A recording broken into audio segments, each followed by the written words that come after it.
when history buffs think about Don Behm, they probably think about Rick Sanders next.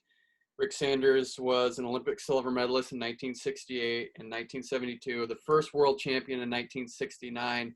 You guys wrestled 15 times against each other, and you guys actually wrestled for the spot, the 1969 World Championship. You won, and then he dropped down and became the first world champion. You got a silver that year.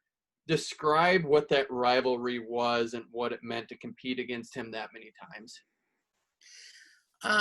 It was exciting. I mean, it really was. It was the person that you couldn't train for because of his style. He had a very unique style.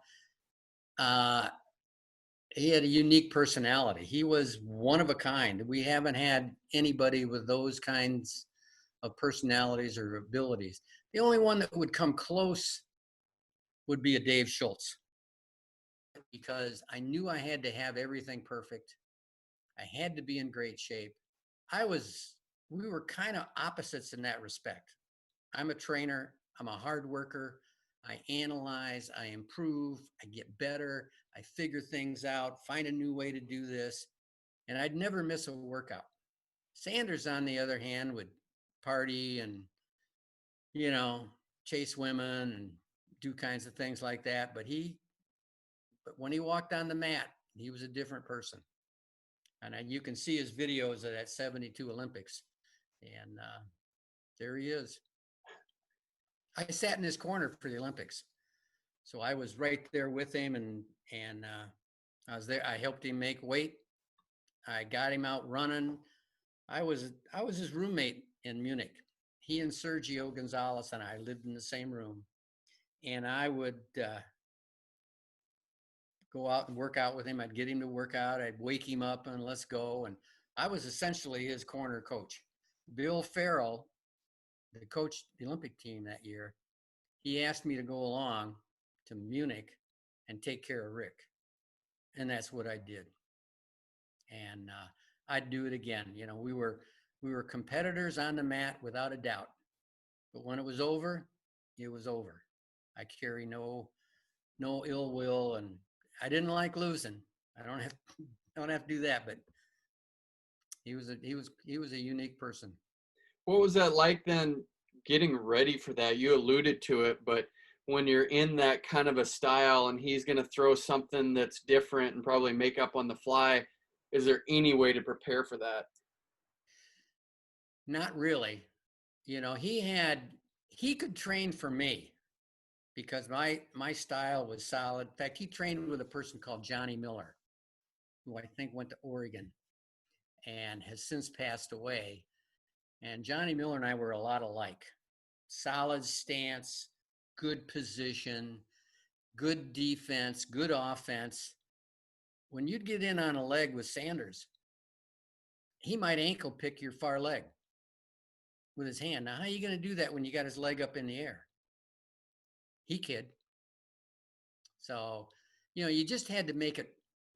You had to nail him, and you had to get him in the center of the mat. Because if it was near the edge of the mat at that time, you could maneuver and touch your head out of bounds and you were safe. They couldn't score a point, and it wasn't called fleeing the mat. So you really, really had to catch a guy in the middle. And Rick and I were masters. In fact, when we would wrestle, we frequently had we had the center mat official referee, and then we had on every corner was another referee. So we'd have 5 officials watching our match, plus the scoring table, because they had to be good. You can't make a mistake in our matches. And that's how many it took to get it right. And then I love those. After he won the world in 1969, I think he got banned maybe. I think he was hitchhiking naked or something, and he got banned for a couple years. What's that story? Well, Rick was Rick, and there's a lot of stories. And it's interesting that I happened by chance to be a part of that listening process at the time. He was at a wrestling camp in Pennsylvania. And it was alluded that he was carrying a bottle of wine, walking down the middle of the street, and the police pulled him over. And they knew who he was because it was a very small town and wrestling was a big deal. So the officer is going to take him back to the camp.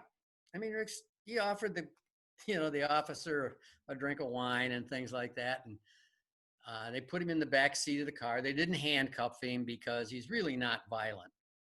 Well, on the way back to the wrestling camp, the officer got called to another emergency. So he just took Rick with him. The officer gets out of the car, and after a few minutes, Rick climbed into the front seat and drove away with the police car. He didn't drive far and he didn't drive fast, but he did it as a joke. Well, that's not that funny to some people.